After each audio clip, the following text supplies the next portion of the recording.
It is said that there's a lawyer attached to every bullet you fire off the range. The truth is, it's more than one, and you should always make sure that one of them is yours. Let's talk about this.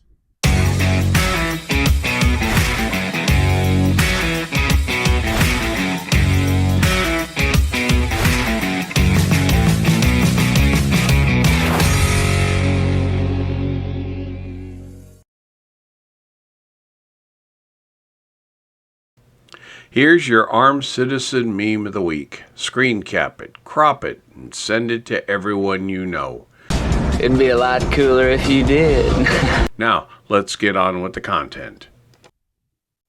This has been in my writing queue for a while. However, recent events have spurred me to complete and record this video. I am being deliberately vague on all of the details because every self-defense incident is its own, and in the broad sense, it can show a trend. However, data is not the plural of anecdote. A self-defense incident in one place can result in no charges being brought against the armed citizen. Yet the same exact situation in the next town, the next county, or the next state over can result in murder charges for an armed citizen who is only trying to survive a violent attack. Let me set the table here. Insurance, broadly speaking, is you placing a bet against the odds that something won't happen. A young man with a family takes out life insurance on himself on the less than 1% chance he doesn't make it home one day. If he doesn't make it home, his monetary contribution to the family is covered for at least a couple of years. There are also things that we call insurance that are close, but not quite insurance as I just described it. Close enough for government work, as they say, such as health insurance. Most people can handle the day-to-day medical expenses, but no one really saves for, or even really can save for, the catastrophic injuries or diagnoses like cancer. The reason why health insurance is not just insurance is because the small and routine things are covered in the same policy. For several years, I worked at a major public health insurance provider. My office had a medical doctor whose sole job was to say no and make it stick with documentation, because that's how insurance companies make profit, by accepting premiums and paying out the absolute minimum. All of this is to say that the most prudent among us armed citizens have some form of carry insurance, although it may not be insurance. Insurance that pays for the lawyers and expert witnesses to try and keep you from going to trial in the first place, or getting a not guilty plea if you do end up on trial, and defeating the civil suit from the estate of the dirtbag you were forced to perform an extrajudicial euthanasia upon. And in this case, insurance, as what I described, is the last thing you need. Why? Because insurance cannot insure an illegal act. I heard about a guy a few years ago who insured a box of very expensive cigars. He then made a claim to the insurance company that the cigars were all destroyed in a series of controlled burns. In other words, he smoked them. He ended up being convicted criminally of insurance fraud, and was also found liable civilly to the insurance company, and had to repay his claim to the insurance company plus, all the costs and their lawyers' fees. All actual insurance companies cannot pay out to you if you have performed an unlawful action. Case in point, an armed citizen is forced to defend themselves against a violent attacker. The district attorney charges him with second-degree murder or manslaughter. If the citizen is convicted of the crime at trial, or even plea bargains down to something like discharging a firearm in city limits, the armed citizen has been convicted or admitted to an unlawful act. At that point, the insurance company can now refuse to pay any further money to the lawyers defending you and actually sue you for recovery of all monies they've paid out already in this defense.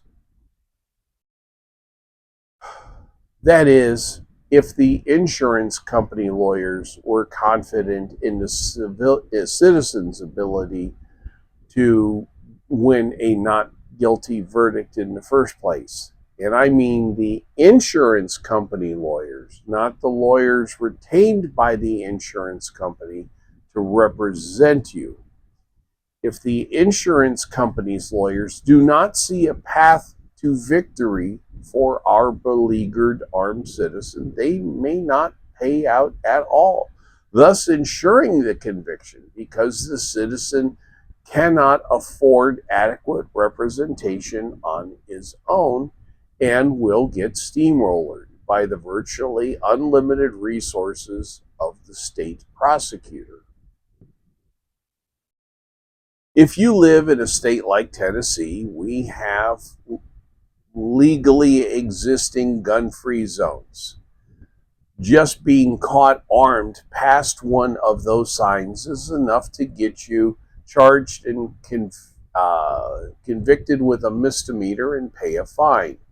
If you carried past one of those signs and had to engage a dirtbag to save your life, rest assured there is a 100% chance your insurance will not pay out.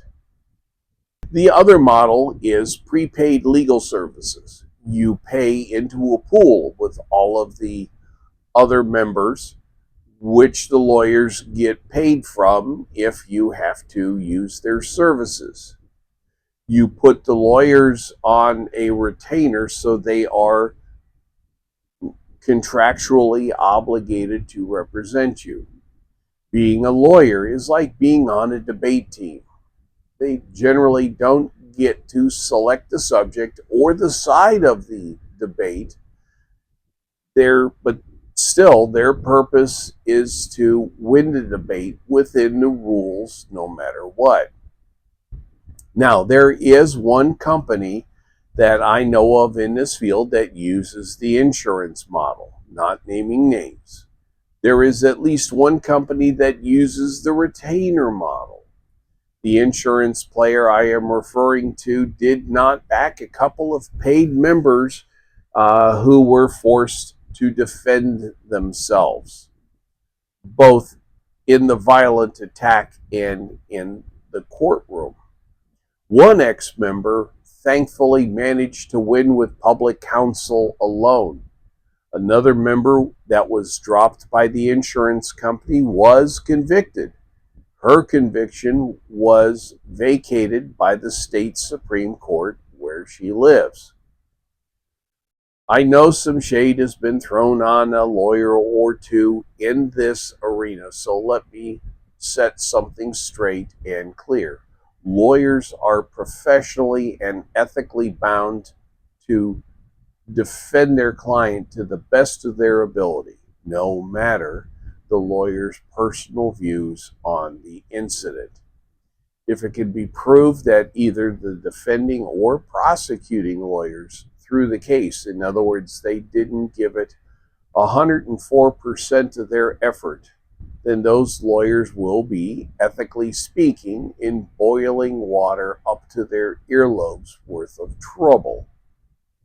And it doesn't matter what they think of you or the crime of which you have been accused. Your defense lawyer can know without a doubt you committed the most heinous crimes since the Tate LaBianca murders, and they must still move heaven and earth to keep you out of prison. As a personal point, doubly so on this channel, I will not endorse any company that offers these types of services. I won't endorse any because my criteria and your criteria are different, and we can come to different conclusions that work for each of us.